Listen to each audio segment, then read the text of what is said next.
Wari asi English dagi onthokcharaga pathokchabani.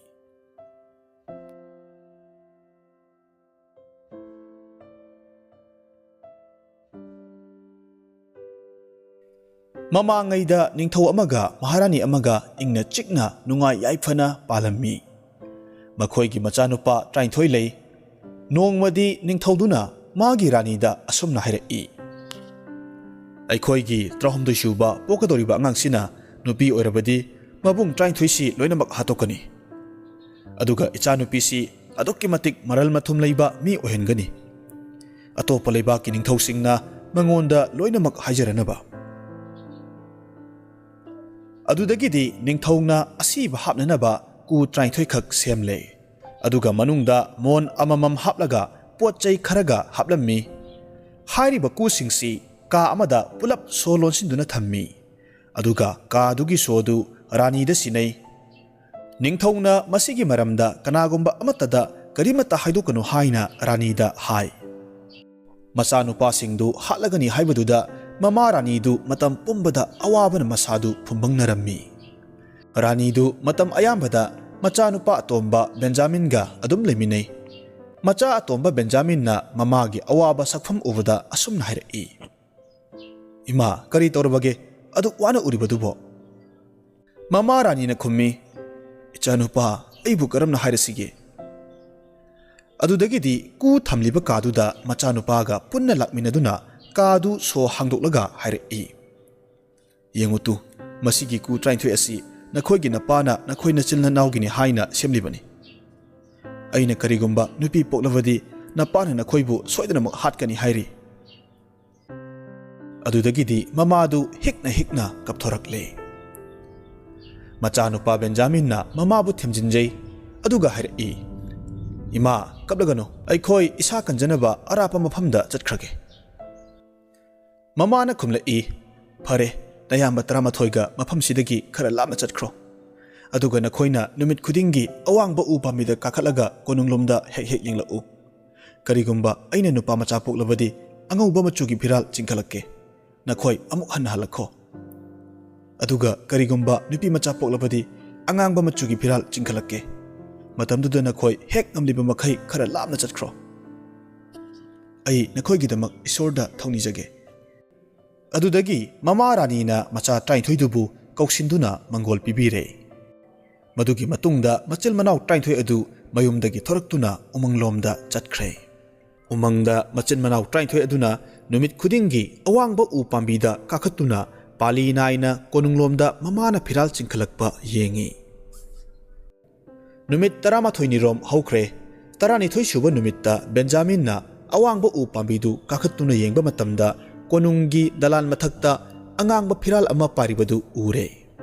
Udagi kumtharaklaga mayamba singda paudu tamle. Matamduda mayamba singduna khangsauk saurammi. Aduga hairei. Nupi macha amana maram oiraga aikhoibu loinamak siba tarabra. Aikhoina wasaklibasini aikhoina hek thengnaba nupi macha khudingmak hatkani. Matungda machil manao Taranithoi du asokpa umang adugi manungda changkhre. Asum lakpa matamda umangdugi mayai yoksilakle. Mafamdu asukki matik mammi. Mafam maduda phajaraba khangpok macha amakhak lerammi. Mafamduda ngaihak makhoi palle. Aduga amana hairei. Aikhoi mafam asida leirasi. Aduga Benjamin nangna mayamdagi angang haibadu oire. Aduna mafam asida lengdana adum leiramo. Aikhoi chanaba thiruge. Adudagi mayamba Taranithoi aduna umangda sa tanba chatuna afangba sa nga theba lamok usek khununa chingba phaduna pur'i. Aduga Benjamin na madu thongduna yaiduna mayamga punna chaminai. Asumna makhoi khangpok sang asida chahi 10 muk lerakle. Chahi 10 si umangda machil manawgi mafamdadi khanghaude. Hairiba matam asida konunglomda lehoriba Rani gi machanupi adusu asum chaurakhi. Nupi machadu minungsi leibi thaujal heibi nupi machani magi marai bakta sana machugi thon michaki khudam amakhak langtik langna ngali. Nongmadi ningthau machanupi asina phirol kayamarum surammi. Matamaduda purit macha Taranithoi khak thengnare. Maduda mahakna Mama Rani da hangjai. Ima masigi furising asibu kanagino ꯄꯤꯛꯁꯨ ꯌꯥꯝꯅ ꯄꯤꯛꯏ ꯏꯄꯥ ꯅꯤꯡꯊꯧꯒꯤꯁꯨ ꯃꯥꯟꯗꯦ ꯃꯇꯝꯗꯨꯗ ꯃꯃꯥ ꯔꯥꯅꯤꯅ ꯊꯃꯣꯏ ꯁꯣꯛꯅ ꯈꯨꯝꯂꯛꯏ ꯅꯨꯄꯤ ꯃꯆꯥ ꯃꯗꯨ ꯅꯪꯒꯤ ꯅꯕꯨꯡ ꯇꯔꯥꯅꯤꯊꯣꯏꯒꯤꯅꯤ ꯃꯗꯨꯗ ꯅꯤꯡꯊꯧ ꯃꯆꯥꯅꯨꯄꯤꯅ ꯑꯩꯒꯤ ꯏꯕꯨꯡ ꯇꯔꯥꯅꯤꯊꯣꯏꯗꯨꯗꯤ ꯀꯗꯥꯏꯗ ꯂꯩꯕꯒꯦ ꯑꯩꯗꯤ ꯅꯣꯡꯃꯇꯁꯨ ꯃꯈꯣꯏꯒꯤ ꯃꯔꯝꯗ ꯇꯥꯗꯦꯅ ꯃꯃꯥ ꯔꯥꯅꯤꯅ ꯏꯁꯣꯔ ꯈꯛꯇꯅ ꯃꯈꯣꯏ ꯀꯗꯥꯏꯗ ꯂꯩꯕꯒꯦ ꯍꯥꯏꯕꯁꯤ ꯈꯪꯂꯝꯒꯅꯤ ꯃꯁꯤ ꯍꯥꯏꯗꯨꯅ ꯃꯃꯥꯅ ꯑꯔꯣꯟꯕ ꯀꯥꯗꯨꯗ ꯃꯆꯥꯅꯨꯄꯤꯕꯨ ꯄꯨꯔꯛꯇꯨꯅ ꯃꯕꯨꯡ ꯇꯔꯥꯅꯤꯊꯣꯏꯒꯤꯅꯤ ꯍꯥꯏꯅ ꯁꯥꯕ ꯀꯨꯁꯤꯡꯗꯨ ꯎꯠꯇꯨꯅ ꯍꯥꯏꯔꯛꯏ ꯃꯁꯤꯒꯤ ꯀꯨ ꯇꯔꯥꯅꯤꯊꯣꯏ ꯑꯁꯤ ꯅꯕꯨꯡ ꯇꯔꯥꯅꯤꯊꯣꯏꯒꯤꯅꯤ ꯍꯥꯏꯅ ꯅꯄꯥ ꯅꯤꯡꯊꯧꯅ ꯁꯥꯈꯤꯕꯅꯤ ꯅꯕꯨꯡꯁꯤꯡ ꯑꯗꯨꯗꯤ ꯅꯪ ꯍꯦꯛ ꯄꯣꯛꯄ ꯃꯇꯝ ꯑꯗꯨꯗꯒꯤ ꯑꯔꯥꯞꯄ ꯃꯐꯝꯗ ꯑꯗꯨꯃꯛ ꯆꯠꯈ꯭ꯔꯦ ꯑꯁꯨꯝꯅ ꯋꯥꯔꯤ ꯄꯨꯝꯕ ꯃꯌꯦꯛ ꯁꯦꯡꯅ ꯃꯃꯥꯅ ꯂꯤꯕꯤꯔꯦ ꯃꯇꯝꯗꯨꯗ ꯃꯆꯥꯅꯨꯄꯤꯅ ꯑꯃꯨꯛ ꯈꯨꯝꯂꯛꯏ ꯏꯃꯥ ꯀꯞꯀꯅꯨ ꯑꯩꯅ ꯆꯠꯇꯨꯅ ꯏꯕꯨꯡꯁꯤꯡꯗꯨ ꯊꯤꯔꯨꯒꯅꯤ ꯑꯗꯨꯗꯒꯤꯗꯤ ꯅꯤꯡꯊꯧ ꯃꯆꯥꯅꯨꯄꯤꯗꯨꯅ ꯐꯨꯔꯤꯠ ꯇꯔꯥꯅꯤꯊꯣꯏꯗꯨ ꯄꯨꯔꯒ ꯑꯔꯥꯞꯄꯗ ꯎꯃꯪꯂꯣꯝꯗ ꯂꯥꯛꯂꯦ ꯑꯁꯨꯝ ꯂꯥꯛꯄ ꯃꯇꯝꯗ ꯎꯃꯪꯗꯨꯒꯤ ꯃꯌꯥꯏ ꯌꯧꯁꯤꯜꯂꯛꯄ ꯃꯇꯝꯗ ꯈꯥꯡꯄꯣꯛꯁꯪꯗꯨ ꯊꯦꯡꯅꯔꯦ ꯈꯥꯡꯄꯣꯛꯁꯪꯗꯨꯒꯤ ꯃꯅꯨꯡꯗ ꯆꯪꯂꯛꯄꯗ ꯃꯅꯨꯡꯗ ꯅꯨꯄꯥ ꯑꯃ ꯂꯩꯔꯝꯂꯦ ꯃꯇꯝꯗꯨꯗ ꯅꯤꯡꯊꯧ ꯃꯆꯥꯅꯨꯄꯤꯗ ꯅꯨꯄꯥꯗꯨꯅ ꯍꯪꯂꯛꯏ ꯅꯍꯥꯛ ꯀꯅꯥꯅꯣ ꯀꯔꯤ ꯇꯧꯕ ꯂꯥꯛꯄꯅꯣ ꯅꯤꯡꯊꯧ ꯃꯆꯥꯅꯨꯄꯤꯅ ꯈꯨꯝꯃꯤ ꯑꯩ ꯅꯤꯡꯊꯧꯒꯤ ꯃꯆꯥꯅꯨꯄꯤꯅꯤ ꯑꯩ ꯏꯕꯨꯡ ꯇꯔꯥꯅꯤꯊꯣꯏ ꯊꯤꯖꯔꯛꯄꯅꯤ ꯑꯗꯨꯗꯒꯤꯗꯤ ꯃꯍꯥꯛꯅ ꯐꯨꯔꯤꯠ ꯇꯔꯥꯅꯤꯊꯣꯏꯗꯨ ꯄꯨꯊꯣꯛꯇꯨꯅ ꯃꯕꯨꯡꯒꯤꯅꯤ ꯍꯥꯏꯅ ꯎꯠꯂꯝꯃꯤ ꯃꯇꯝꯗꯨꯗ ꯕꯦꯟꯖꯥꯃꯤꯟꯅ ꯅꯨꯄꯤ ꯃꯆꯥꯗꯨ ꯃꯆꯜ ꯅꯨꯄꯤꯅꯤ ꯍꯥꯏꯕ ꯈꯪꯂꯗꯨꯅ ꯍꯥꯏꯔꯛꯏ ꯏꯕꯦꯝꯃ ꯑꯩꯒꯤ ꯃꯤꯡ ꯕꯦꯟꯖꯥꯃꯤꯟ ꯀꯧꯏ ꯑꯩ ꯅꯪꯒꯤ ꯅꯕꯨꯡ ꯑꯇꯣꯟꯕꯅꯤ ꯑꯁꯨꯝꯅ ꯋꯥꯔꯤ ꯁꯥꯟꯅꯔꯕ ꯃꯇꯨꯡꯗ ꯃꯆꯤꯜ ꯃꯅꯥꯎ ꯉꯥꯏꯍꯥꯛ ꯀꯞꯃꯤꯟꯅꯔꯦ ꯉꯥꯏꯍꯥꯛ ꯂꯩꯔꯒ ꯕꯦꯟꯖꯥꯃꯤꯟꯅ ꯍꯥꯏꯔꯛꯏ ꯏꯆꯟꯇꯣꯝꯕꯤ ꯑꯌꯦꯠꯄ ꯑꯃꯗꯤ ꯂꯩꯔꯤ ꯑꯩꯈꯣꯏꯅ ꯌꯨꯝꯗꯒꯤ ꯊꯣꯛꯂꯛꯈꯤꯕ ꯃꯇꯝꯁꯤ ꯅꯪꯅ ꯇꯥꯏꯕꯪꯄꯥꯟꯗ ꯍꯦꯛ ꯈꯣꯡꯗꯥꯔꯛꯄ ꯃꯇꯝꯗꯒꯤꯅꯤ ꯑꯗꯨꯅ ꯑꯩꯈꯣꯏꯅ ꯁꯥꯎꯃꯟꯈꯤꯕꯗꯒꯤ ꯊꯦꯡꯅꯕ ꯅꯨꯄꯤ ꯃꯆꯥ ꯈꯨꯗꯤꯡꯃꯛ ꯍꯥꯠꯀꯅꯤ ꯍꯥꯏꯅ ꯋꯥꯁꯛꯈꯤꯕ ꯂꯩ ꯃꯇꯝꯗꯨꯗ ꯃꯆꯜ ꯅꯨꯄꯤꯅ ꯈꯨꯝꯃꯤ ꯏꯕꯨꯡꯁꯤꯡꯒꯤ ꯌꯥꯏꯐꯒꯗꯕ ꯑꯣꯏꯔꯕꯗꯤ ꯑꯩ ꯁꯤꯔꯕꯁꯨ ꯁꯤꯖꯔꯒꯦ ꯕꯦꯟꯖꯥꯃꯤꯟꯅ ꯅꯠꯇꯦ ꯁꯤꯕ ꯌꯥꯗꯦ ꯃꯁꯤꯒꯤ ꯃꯔꯨꯝꯁꯤꯗ ꯏꯌꯥꯝꯕꯁꯤꯡ ꯂꯥꯛꯄ ꯃꯇꯝ ꯐꯥꯎꯕ ꯂꯣꯠꯂꯨ ꯑꯩꯅ ꯃꯈꯣꯏꯗꯒꯤ ꯑꯌꯥꯕ ꯂꯧꯈꯤꯒꯦ ꯑꯁꯨꯝꯅ ꯍꯥꯏꯅꯗꯨꯅ ꯅꯨꯃꯤꯠ ꯇꯥꯁꯤꯜꯂꯛꯄꯗꯒꯤ ꯃꯆꯜ ꯅꯨꯄꯤꯗꯨ ꯃꯔꯨꯝ ꯑꯃꯗ ꯂꯣꯠꯍꯜꯂꯦ ꯁꯥ ꯇꯥꯟꯕ ꯆꯠꯈꯤꯕ ꯃꯌꯥꯝꯕꯁꯤꯡꯗꯨ ꯍꯜꯂꯛꯂꯦ ꯆꯥꯅ ꯊꯛꯅꯕ ꯁꯤꯟꯕ ꯂꯣꯏꯔꯗꯨꯅ ꯃꯌꯥꯝꯗꯨ ꯆꯥꯅ ꯊꯛꯅꯕ ꯇꯧꯔꯤꯉꯩꯒꯤ ꯃꯇꯝꯗ ꯕꯦꯟꯖꯥꯃꯤꯟꯅ ꯍꯧꯗꯣꯔꯛꯏ ꯏꯌꯥꯝꯕꯁꯤꯡ ꯑꯩꯅ ꯌꯨꯝꯁꯤꯗ ꯂꯩꯍꯧꯕꯅꯤ ꯏꯌꯥꯝꯕ ꯈꯣꯏꯅ ꯁꯥ ꯇꯥꯟꯕ ꯂꯥꯞꯅ ꯆꯠꯈꯤꯕꯅꯤꯅ ꯏꯌꯥꯝꯕ ꯍꯣꯏꯅ ꯈꯪꯗꯕ ꯈꯔꯗꯤ ꯑꯩꯅ ꯍꯦꯟꯅ ꯈꯪꯖꯩꯗꯣ ꯃꯌꯥꯝꯕꯁꯤꯡꯅ ꯍꯥꯏꯔꯛꯏ ꯀꯔꯤ ꯂꯩꯔꯕꯒꯦ ꯍꯥꯏꯔꯛꯎꯗꯅ ꯕꯦꯟꯖꯥꯃꯤꯟꯅ ꯏꯌꯥꯝꯕꯁꯤꯡꯅ ꯏꯍꯥꯟ ꯍꯥꯟꯅ ꯎꯕ ꯅꯨꯄꯤ ꯃꯆꯥꯗꯨ ꯍꯥꯠꯂꯣꯏ ꯍꯥꯏꯅ ꯋꯥꯁꯛꯄꯤꯌꯨ ꯃꯌꯥꯝꯕꯁꯤꯡꯅ ꯍꯥꯏꯔꯛꯏ ꯍꯣꯏꯅꯦ ꯍꯥꯠꯂꯔꯣꯏꯅꯦ ꯃꯇꯝꯗꯨꯗ ꯕꯦꯟꯖꯥꯃꯤꯟꯅ ꯃꯈꯥ ꯇꯥꯔꯛꯏ ꯑꯩꯈꯣꯏꯒꯤ ꯏꯆꯜ ꯅꯨꯄꯤꯗꯨ ꯃꯐꯝ ꯑꯁꯤꯗ ꯂꯥꯛꯂꯦ ꯑꯁꯤ ꯍꯥꯏꯗꯨꯅ ꯃꯆꯜ ꯅꯨꯄꯤꯕꯨ ꯀꯧꯊꯣꯛꯂꯦ ꯃꯆꯜ ꯅꯨꯄꯤꯗꯨ ꯅꯤꯡꯊꯤꯖꯔꯕ ꯁꯅꯥ ꯂꯨꯄꯥ ꯔꯥꯖꯀꯨꯃꯥꯔꯤꯒꯤ ꯐꯤꯖꯦꯠꯅ ꯂꯩꯇꯦꯡꯉꯤ ꯃꯔꯥꯏꯕꯛꯇ ꯁꯅꯥ ꯃꯆꯨꯒꯤ ꯊꯋꯥꯟꯃꯤꯆꯥꯛꯀꯤ ꯈꯨꯗꯝ ꯑꯃꯁꯨ ꯂꯪꯅ ꯎꯔꯤ ꯍꯦꯛ ꯌꯦꯡꯕꯗ ꯃꯆꯜꯗꯨ ꯅꯤꯡꯊꯤꯖꯩ ꯅꯨꯡꯁꯤꯕ ꯄꯣꯛꯏ ꯃꯆꯜ ꯅꯨꯄꯤꯒꯤ ꯃꯇꯧꯗꯨꯗ ꯃꯕꯨꯡ ꯃꯌꯥꯝꯅ ꯅꯨꯡꯁꯤꯕ ꯄꯣꯛꯈꯤ ꯕꯦꯟꯖꯥꯃꯤꯟꯅ ꯋꯥꯔꯤ ꯂꯣꯏꯅꯃꯛ ꯂꯤꯕꯗꯒꯤ ꯋꯥꯔꯝ ꯄꯨꯝꯕ ꯂꯣꯏꯅꯃꯛ ꯈꯪꯂꯦ ꯃꯁꯤꯒꯤ ꯃꯇꯨꯡꯗꯒꯤꯗꯤ ꯃꯆꯜ ꯅꯨꯄꯤꯅ ꯕꯦꯟꯖꯥꯃꯤꯟꯒ ꯌꯨꯝꯗ ꯂꯩꯍꯧꯗꯨꯅ ꯆꯥꯅ ꯊꯛꯅꯕ ꯌꯨꯝꯒꯤ ꯊꯕꯛ ꯂꯣꯏꯅꯃꯛ ꯃꯕꯨꯡꯒ ꯄꯨꯟꯅ ꯇꯧꯃꯤꯟꯅꯩ ꯑꯗꯨꯒ ꯃꯕꯨꯡ ꯑꯇꯩꯅ ꯁꯥ ꯇꯥꯟꯕ ꯆꯠꯈꯤ ꯃꯆꯜ ꯅꯨꯄꯤꯅ ꯁꯤꯡ ꯊꯤꯕ ꯏꯟꯁꯥꯡ ꯅꯥꯄꯤ ꯊꯤꯕ ꯏꯃꯨꯡ ꯃꯅꯨꯡ ꯁꯤꯠꯄ ꯁꯦꯡꯕꯒꯤ ꯊꯕꯛ ꯂꯣꯏꯅꯃꯛ ꯇꯧꯖꯩ ꯑꯗꯨꯒ ꯌꯨꯝꯒꯤ ꯄꯣꯠ ꯆꯩ ꯈꯨꯗꯤꯡꯃꯛꯁꯨ ꯃꯐꯝ ꯆꯥꯅ ꯊꯝꯃꯤ ꯐꯃꯨꯡ ꯐꯥꯅꯨꯡ ꯇꯔꯨ ꯇꯅꯥꯜꯍꯜꯂꯤ ꯄꯨꯝꯅꯃꯛ ꯑꯁꯤꯗ ꯃꯕꯨꯡꯁꯤꯡꯗꯨ ꯑꯗꯨꯛꯀꯤ ꯃꯇꯤꯛ ꯍꯔꯥꯎꯖꯩ ꯅꯣꯡꯃꯗꯤ ꯃꯆꯤꯜ ꯃꯅꯥꯎꯁꯤꯡꯗꯨ ꯆꯥꯛꯂꯦꯟ ꯑꯃ ꯍꯥꯎꯅ ꯆꯥꯃꯤꯟꯅꯩ ꯃꯇꯨꯡꯗ ꯃꯆꯜ ꯅꯨꯄꯤ ꯑꯗꯨꯅ ꯌꯨꯝ ꯑꯗꯨꯒꯤ ꯅꯥꯀꯜꯗ ꯂꯩꯔꯤꯕ ꯂꯩꯀꯣꯜ ꯑꯗꯨꯗ ꯊꯔꯣ 23 ꯈꯛ ꯁꯥꯠꯄ ꯎꯏ ꯂꯩꯁꯤꯡꯗꯨ ꯃꯥꯅ ꯍꯦꯛꯂꯒ ꯆꯥꯛ ꯆꯥꯕ ꯃꯇꯝꯗ ꯂꯩꯁꯤꯡꯗꯨ ꯃꯕꯨꯡꯁꯤꯡꯗ ꯄꯤꯒꯦ ꯍꯥꯏꯅ ꯊꯔꯣꯁꯤꯡꯗꯨ ꯍꯦꯛꯂꯨꯏ ꯑꯗꯨꯕꯨ ꯃꯍꯥꯛꯅ ꯊꯔꯣꯗꯨ ꯍꯦꯛꯂꯨꯕ ꯃꯤꯠꯀꯨꯞ ꯑꯗꯨꯗ ꯃꯕꯨꯡꯁꯤꯡꯗꯨ ꯀ꯭ꯋꯥꯛ ꯂꯣꯏꯅꯃꯛ ꯑꯣꯟꯈ꯭ꯔꯦ ꯑꯗꯨꯒ ꯂꯥꯞꯅ ꯄꯥꯏꯈꯤꯔꯝꯃꯤ ꯌꯨꯝ ꯑꯗꯨꯁꯨ ꯂꯩꯀꯣꯜ ꯑꯗꯨꯁꯨ ꯂꯣꯏꯅꯃꯛ ꯃꯥꯡꯈꯤꯔꯝꯃꯤ ꯎꯄꯥꯏ ꯂꯩꯇ꯭ꯔꯕꯤ ꯅꯥꯏꯇꯣꯝ ꯇꯥꯍꯧꯔꯕꯤ ꯅꯨꯄꯤ ꯃꯆꯥꯗꯨ ꯀꯞꯇꯨꯅ ꯂꯩꯔꯦ ngayhak leiraga asum yenglakpa matamda ahal oirabi hanubi amakhak leptuna leibadu ure. Hanubi duna hairei, nupi macha onthokpanida nahakna toribasibu karino. Tharo Taranithoi adudi nangi nabungsingi thawaini. Haujikti punsi chupagi oina kwak onkhredo.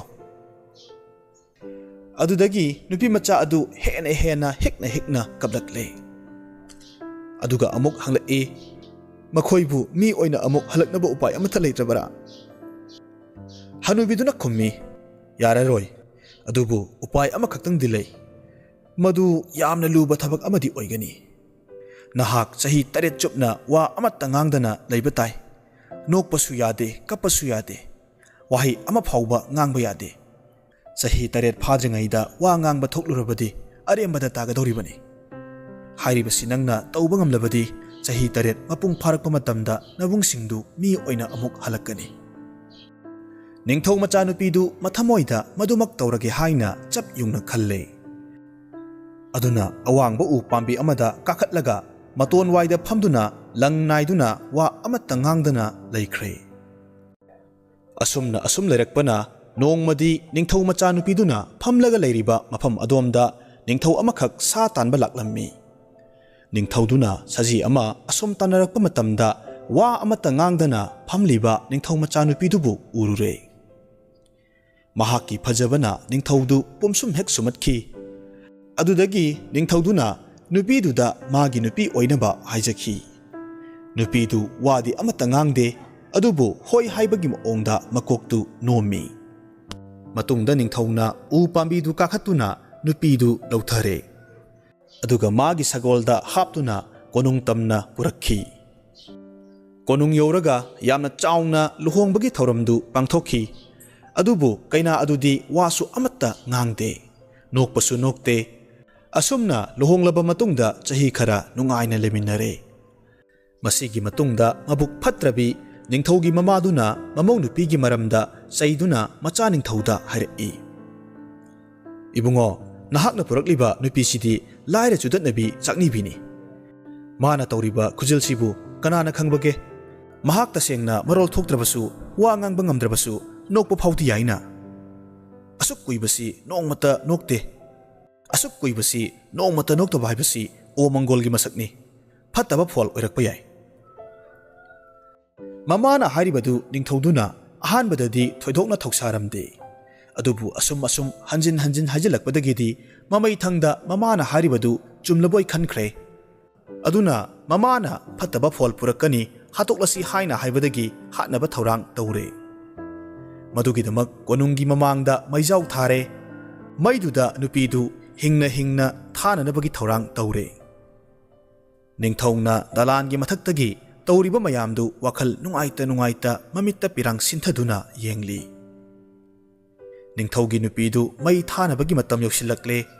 Chakliba maiduna khajik waiba horakle. Matam adu phauba nupidu kappasu kapte nokpasu nokte. Wa amatasu ngangde. Mamai thangda maina nupidugi mapidu chakpa horakle. Matam adumakti nupiduna wa amatta nganglaktribasi sahi taret chapchana subagi pungpham oiramle. Mapi chakpa horakpa masa chaklamdagi matam aduda kwak onkraba mabung trainthoidu pairaktuna machalgi manakta paitharakle. Laimaida hek thengbaga makhoidu mi onkre. Adudagi mabung trainthoiduna yamna thuna machalbu ubadagi maidagi kalle. Aduga machalbu themjinjei. Haujikti wa ngangdana leirambadu nganglakle. Aduga magi mapuroiba ningthauda mahakna wa ngangdabagi noktabagi maramdu haire. Matam aduda ningthaudu magi nupigi samjaba mataududa aduki matik penjei. Masigi matungda makhoi mabung trainthoi aduga loinana lam aduda yamna nungai yaifana pankhi. Aduga manembok adudi punchi chuppa wakhal nungaita pendana adumak leikhi. Amaromda wakhal khantharudana machabu hatkani thaurangkhiba ningthaudu punchi chuppa macha kainaduna naitom takhi.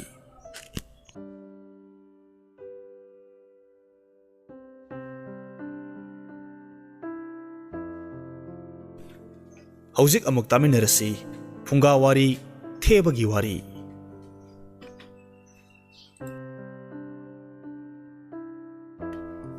Matam amada lam amada theba amakak mabokna yoklammi.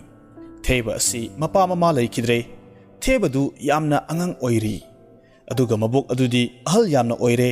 Aduna makhoi yamna lairaba haibadu oire. Chanaba phauba marang kaina leiramde. Nongmadi theba du yamna aram khawranglammi. Aduna mabokta mahak turelda chatlaga chanaba nga pharugi haina hairammi. Mabokna magi mataududa noklammi. Maramdi thebana nga phaba adusu asuk angang oiriba thebasina. Adubu maboktu masa solabanina angang oijarabasu thebadu nga bu pharaklabasu natraga atopa bu thiraklabasu haina chalhannaba khalle. Aduga mahakna masuda lang laifam taktuna langdu karamna thakadagi haiba loinamak takpire. Aduga haire Pare nupamacha nangna nga pharaklabasu launanaba thongnanaba mai amatasu leitena. Masu thebana khummi nga du ta hana phakige aduga maidu kona hogatke. Tasengnamak angang oiribanina mai hogatpagi awabasi mahak khangde. Matungda thebadu langdu puraga lobukta amasung mongsong phauduna turel tamna lakle. Aduga nga yamna chaba mafam adom tamna changlakle. Mabokna talakpagi matung inna langdu thae. Theba machadu tasengnamak nga phaba chatkani khanbadagi haraumanbadagi ahinga ningthina tumlakhidrabani. Nong nganphung torokpa matamda turel tamna adumak laklabani. Asumna tauringai sida hui amakak theba adugi maning oirapna leibadu thebaduna ure. Mahak kibana mihulga ding chongi. Puklomdadi lambana asum henjalakpana mahak kirabasu kina langdu ngaihak leiraga chingkhatli. Langdu chingkhatluba matamda anoiba achauba nga khara lakle. Nga du yamna chawman khibana thebana langdu chingkhatpa ngamdre. Aduna mahakna nga macha khara lang adudagi lauthoklaga isingda langthai. Aduga kharana turel mapal adugi akutpa amada hapchillaga nung amana khomjilaga thammi. Madu kona laklaga launabagidamaktani. Adudagidi nga phanayamna lauthokhraba matungda langdu thebaduna isingdagi chingkhalakle. Aduga nga du thangattuna mayumda purakle. Nga du chawman khibana thebana madu punabu hotnabada awaba amadi oirammi. Wana purakpana mamaida mahak mayum yorakle. Aduga maboktu kauthoktuna hairei. Ibok masigi nga singsi langdagi amta lauthokisi. Aduga ai turel wangmada tariba mising adudagi mai lauruge. Maboktu masu thebagi waduda pakhatpa amaga loinana yengduna lei. Mamangda theba kaya na turel wangmada leiriba mising adudagi mai lauba chatkiba sing adu hingna halakpa amata yaukhidre. Adubu masu thebana chawra banga phaduna purakpa asida masuna mitrang amadi taurabra haina khalli. Aduna masuna hairiba wadusu apanba pidre. Langdagi nga singdu loinamak lauthokminaraba matungda thebaduna langdu thunamak kanthokduna aduga amuk pikna thupchinduna thamkhre. Matungda mahak turelomda lakle. Tureldu wangmada lanthoknabagidamak khara khuba chongba yaba mafam thirei. Adubu tureldu marak chappa mafam amata leite. Thebadu ngaihak wakhal khallaga phammi.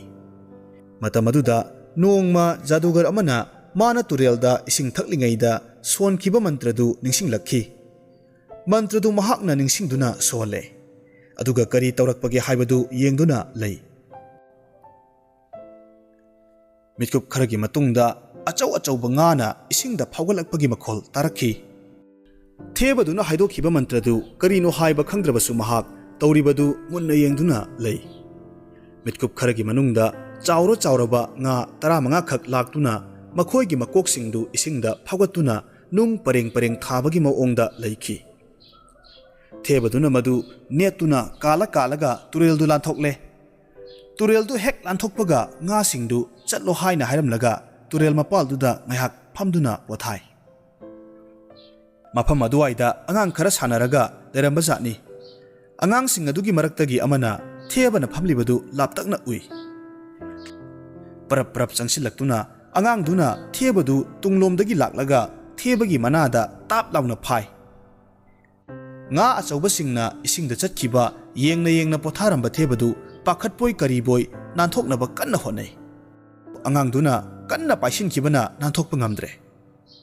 Adudagidi angang-du thebadu puraga mayum tana kanna chenkre. Aduga waridu mayumgi mida tamle. Matamduda hanubi amana hairai. Phare phare thebadu langduda punsillo. Mai thagalasiko aduga lauraga charasi. Nupa amana amu hairai. Hana hatok khodana. Imungdugi misingna nganaribadu thebaduna yamna kina tarammi. Langduna kanna yasinkibana nanthokpasu ngamdre. Nanthoknaba upai thibani upai amata phangdre.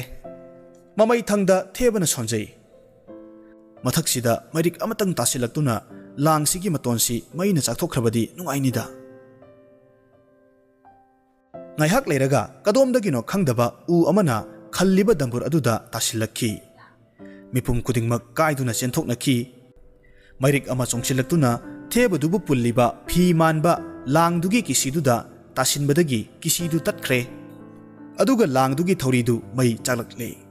Kisidu tatkibadagi thebagi makhong makhuttu nanthorakpadagi thebadu langdune karine punna chenthораktuna turelomda kanna chelakhi. Theba chenkhibadu uhoba misingna thebadu tanarakhi. Thebadu turel yoksilakpa matamda achauba nga singdu kaubagi matam leitre. Maramdi tungda mina tanarakli. Aduna thebana kanna chelaklaga turel gi leirai awangbadudagi mamit chejet isinduna. Aina turel si chongba ngamlabadi ko haina ningjeduna kanna leijabi thaduna chongi. Matamaduda mangonda yasiliba phi manba langdu sat launa khandokhiduna aduga nungsitna humkhibadagi turel wangmada soida ngamdana takhre. Nungsitna humbadagi mai mutluraba langdugi thoridu amuk hanna mai chaklakle. Adudagidi thebadu maidu puduna harauna mayumda lakle. Mayum yoraga mabokta hai. Aina mai purakani haidro. Si haiduna langdugi maidu phajana chakhalle. Matamduda mabokna hangi. Nangdi kamaina tureldu lanthokpage. Masu thebana khummi. Aha chongaga lanthokpani ibo. Matungda maboktu masu thebada wahang amata hangkhidre. Mana pangi angangni haina khanjaramba masudu single khanbada yamna haraukhi. Masigi matungda masuga mabokadu nungaina chaba thakpa watana pankhre.